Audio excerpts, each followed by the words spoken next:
Nandito talaga kami para magpa-bless ng mga sasakyan nila ate. Jeff,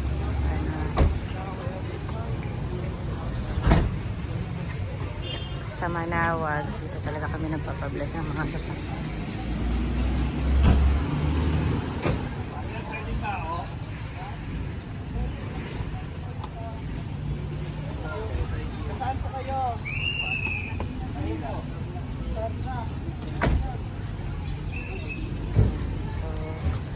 Mag-bless.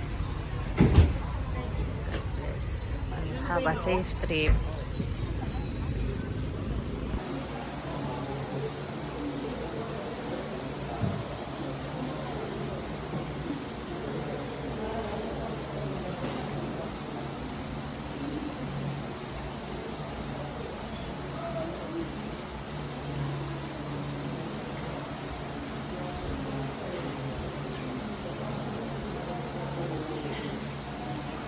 Ayan. So, tapos na kami magsimba.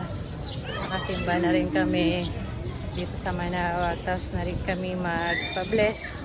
And magpa-bless din sa aming mga sarili.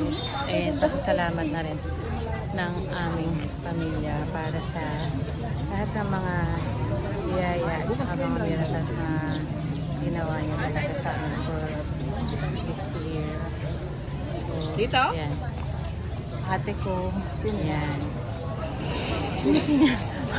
Nag-vlog pa. Ayan. So, magla-lunch na kami. Tapos na kami dito sa Manawag. So, kain na. Kasama ko ang aking